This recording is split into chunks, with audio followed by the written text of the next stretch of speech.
유튜브 시청자 여러분들 반갑습니다.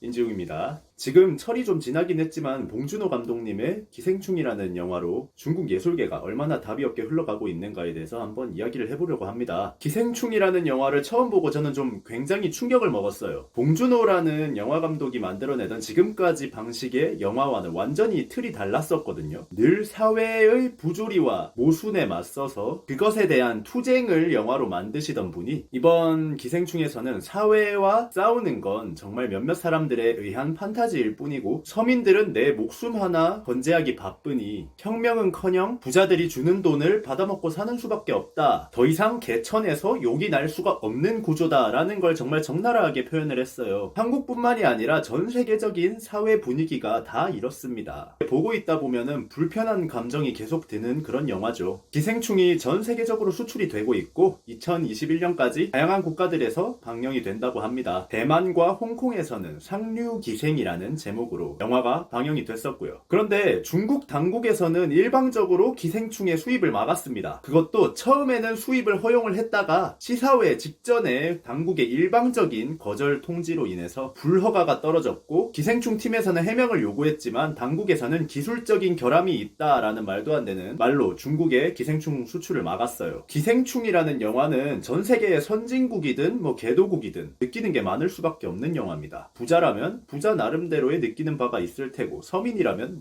더 말할 것도 없겠죠. 중국의 현 상황도 기생충이라는 영화와 너무 잘 맞아떨어진다고 생각을 해요. 말도 안 되게 벌어진 빈부격차, 너무 비싼 땅값 때문에 계속해서 생겨나는 도시의 생쥐족들, 서민들은 능력이 있어도 뭘 하려고 해도 관시가 없으면 아무것도 할 수 없는 사회 구조. 한마디로 중국도 개천에서 용이 날 수가 없는 거죠. 아시는 분들은 아시겠지만 중국에서 작은 중소기업 하나 굴리려고 해도 그 지역에 정치인들이나 건달들하고 관시가 없으면은 매번 장사를 방해당하고 힘 들어오고 이렇게 합니다. 지금 중국의 20대들의 현실도 그렇게 밝지만은 않습니다. 4년제 대학을 졸업해도 초봉이 70만원이에요. 그것도 중국에는 우리나라처럼 대학들이 과포화된 상태가 아니라 대학들이 지역별로 하나 아니면 2개 정도 있습니다. 한마디로 대학을 나온 사람들은 굉장히 엘리트들이라는 거죠. 그런데 그런 아이들이 취업을 하면 초봉이 70만원, 굉장히 짜다는 생각밖에 들지 않습니다. 이러다 보니까 중국 SNS에 20대들이 유행어처럼 퍼진 밈이 하나 있는데 우리에게 스타벅스를 마음껏 즐길 자유를 달라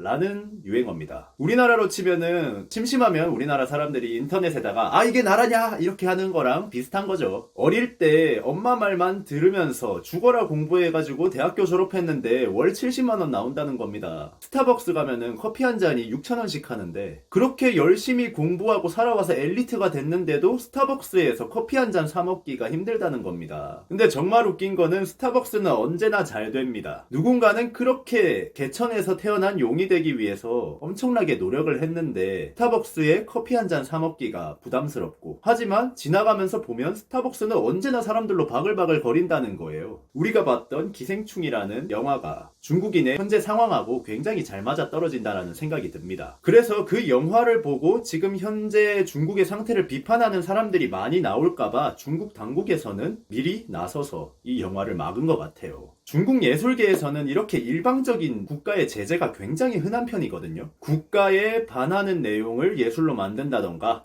현실을 너무 정확하게 담았다던가, 여튼 여러가지 이유로 국가의 제재를 굉장히 잘 먹습니다. 예술가들이 표현할 수 있는 방식이 굉장히 한정적이죠. 제가 중국에 있으면서 많이 느꼈던 건 중국에서 예술이 만약에 발전을 앞으로 더 못한다면 그건 100% 중국 공산당 탓입니다. 제 영상을 보시는 분들 중에도 예술이라는 것 자체가 좋아서 이론도 조금 알고 싶어서 학문적으로 다가가서 공부하시는 분들도 분명히 있을 거예요. 영화학이나 연극학 이런 것들을 공부를 하시다 보면 가장 기본적인 근본은 바로 불편한 현실을 보여주는 겁니다. 고대시대 때부터 그래왔고 셰익스피어, 조선시대 탈춤을 봐도 언제나 기득권에 향한 불만을 아주 흥미롭게 아니면 비극적으로 이렇게 표현을 해내죠. 많은 사람들이 알고는 있지만 차마 앞에서는 말할 수 없는 말을 불편하지 않고 재미있게 표현을 해서 사람들의 속을 시원하게 만들어주는 게 사명이라고도 할 수 있겠습니다.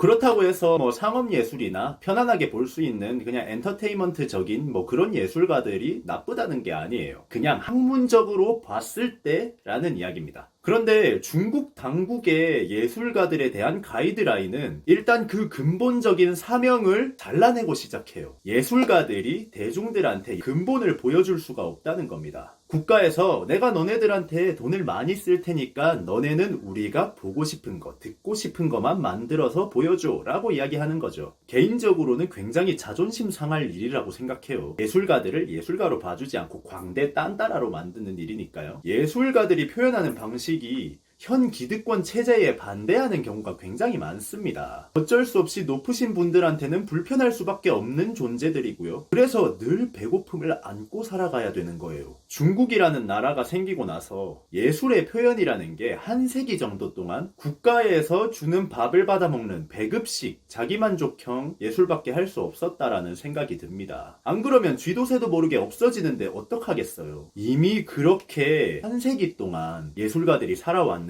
지금 중국의 예술가들한테 제대로 된 예술을 기대를 할 수 있을까요? 겁나게 돈 쏟아 부어가지고 할리우드에 쓸데없는 장면에서 중국 국기가 나오고 중국 우유가 나오고 이럴 게 아니라 표현의 자유를 줘야 예술이 발전을 하는 겁니다. 전에도 한번 말씀드린 적이 있겠지만 세계 3대 드라마가 영드, 미드, 한드입니다. 그 중에 영국 드라마, 미국 드라마는 엄청난 예산과 엄청난 배우들을 바탕으로 드라마를 만들지만 한국 드라마들은 그에 비하면 너무나 작은 자본으로 많은 세계인들의 사랑을 받고 있죠. 그런 창의성과 한국인들만의 표현력이 다 어디서 나올까요? 바로 표현의 자유에서 나온다고 생각을 합니다. 우리나라만큼 표현의 자유가 주어진 국가가 아시아권 안에서는 단 한 군데도 없어요. 여러분들이 동네 술집만 가도 할아버지들이나 아저씨들은 맨날 정치 얘기만 하고 계시죠. 뭐 좌파니 우파니 하면서 나뉘어가지고 걸불나게 싸워대도 누구 하나 잡혀가는 사람이 없습니다. 외국인들이 우리나라에 오면 우리나라 사람들은 왜 이렇게 사람들이 정치에 관심이 많냐며 깜짝 놀라해요. 뭐 지하철에서 할아버지들이 가끔씩 뭐 우리나라 대통령이 어쩌니 저쩌니 해도 잡혀가지 않죠. 그러다가 지하철 안에서 아재들끼리 싸움이 나도 아이고 쟤네들 또 저러네 이러고 만다는 겁니다. 만약에 이런 행동들을 우리나라의 주변 국가인 북한, 러시아, 중국, 일본에서 했다고 생각해 보십시오. 과연 저렇게 할 수 있을까요? 우리나라는 아시아권 국가에서 가장 좋은 표현의 자유를 가졌습니다. 그렇기에 한국의 예술이 일본, 중국에 비해서 국가의 지원은 턱없이 모자라지만 가장 세계적인 파워를 가졌다고 하는 거죠. 중국은 예술가들을 자기 보고 싶은 거, 듣고 싶은 것만 하게 만드는 애완동물로 만들어놨습니다. 국가적 차원에서 보면은 얘네들이 이렇게 발전이 안 되는 시스템으로 계속 굴러가야 우리나라가 더 문화를 많이 팔아먹고 먹고 살지 라고 생각하실 수도 있어요. 하지만 예술을 하는 한 사람의 입장을 이야기하자면 국적을 떠나서 14억이라는 인구에 문화의 자유를 주었다면 지난 한 세기 동안 얼마나 위대한 예술가가 많이 나왔을까? 지금 현재의 예술의 가치가 또 어떻게 변했을까? 이런 아쉬움이 드는 게 또 사실입니다. 나무의 뿌리를 잘라놓고 영양제와 비료만 주고 있는 실정이니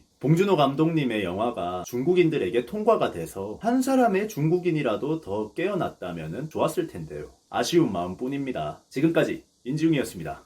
감사합니다.